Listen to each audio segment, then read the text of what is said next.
There is a specific moment, usually in the quiet early mornings, when the sun dips below the horizon, when Charleston speaks to a certain kind of woman. You feel it when you go on your morning walks past the historic oaks. It whispers a slower life, a more intentional life where you actually can plant and build and grow your family. It tells you to live in alignment. If you're watching this, you're probably that woman. You're not just looking for a 3-bedroom, 2-bathroom house. You're looking for something that feels aligned. You're looking for a space that honors your morning rituals, your environment, and your family. But then reality sets in. You open the real estate apps and you see the rapid development that is taking away the natural beauty that Charleston has. Or you're looking at historic homes that have hidden burdens. And then you start to wonder, can I move to the Lowcountry without losing my soul? Can I find a home that protects my personal ecosystem and promotes wellness? Is it the community that I want to join? And the answer is a resounding yes.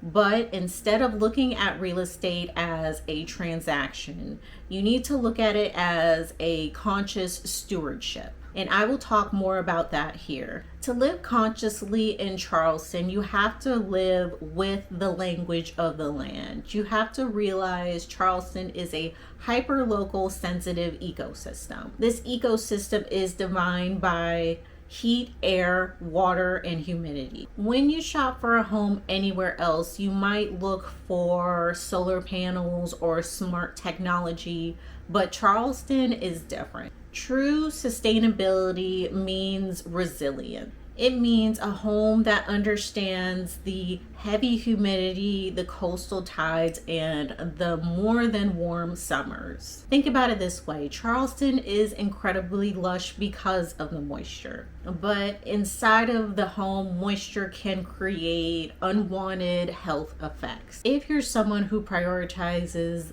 clean eating, the ecosystem, and minimalizing your footprint, understanding how that moisture inside your home can be mitigated through different types of systems. And these systems mean more than just clean design and quartz countertops. When I look at homes in places like the historic downtown or Somerville, I'm looking at how the home interacts with the environment. Is the home fighting the climate outside, or is it in alignment with it? And is the home built to withstand the climate gracefully? When you're touring homes, look past the staging, look past the beautiful countertops, and look at the energetic and physical structures of the home.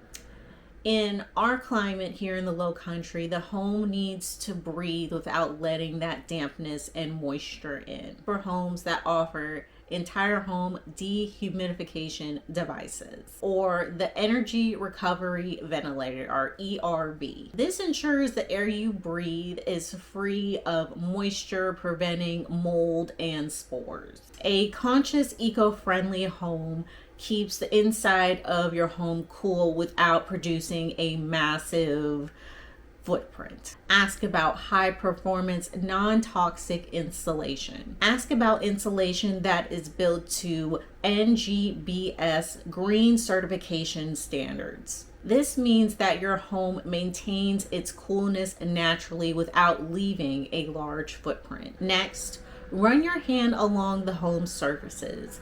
Is it synthetic that has toxic VOCs that can get out into the air, or is it more natural materials? The greenest homes often utilize natural materials, long-lasting natural local materials like natural woods, natural stones, and so on. But let's debunk a myth really quick. You don't necessarily need the biggest house on the block. What you need is a beautifully designed, resilient home that can function in the climate of the Lowcountry while you can spend more time outside in nature. What I think an important thing to remember is that sustainability isn't just the four walls of your home. It's how you interact and live within the environment around it along with your neighbors. The Charleston Tri-County area has different lifestyles throughout, and finding the perfect match is more important than a zip code. I mentioned this in other videos. The downtown area is more walkable, more urban, more dense. So if you can imagine yourself walking out, getting flowers, stopping by your local coffee shop, downtown Charleston is for you. Somerville is a more grounded sanctuary. You can go to your local farmer's market, you can go to local shops and still have a great experience. Goose Creek and Hanahan are for the quiet homesteaders that want more hands-on outdoor gardening. When you are choosing a neighborhood to anchor yourself to, ask yourself, what kind of lifestyle do I want to live? Do you want to be able to walk to a local coffee shop? Do you want more space to grow your herb garden? Let the lifestyle dictate the life you want to live here. I want to leave you with this. I know the housing search can be exhausting. Scrolling through the apps, bookmarking homes that you like when you truly don't understand the Lowcountry lifestyle and the environment. It's easy to feel overwhelmed, like you're choosing a home based on your price and that housing is limited and going fast. But hear me when I say this. Intentionality is a practice, not a destination. You don't need to find the perfectly zero waste, net zero carbon dioxide home from day one. What you need is a good solid foundation. A good solid foundation is a good AC system, a nice natural light in an environment where you can see yourself living in for a while.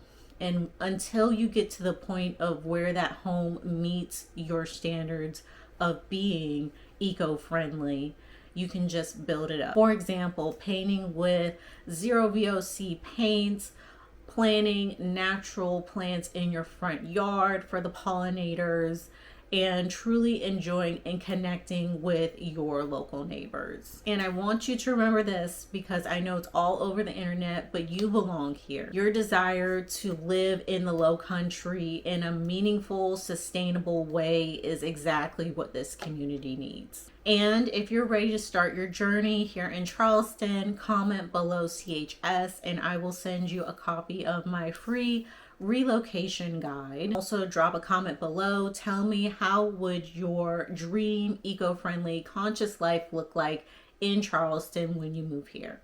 And until next time, guys, bye.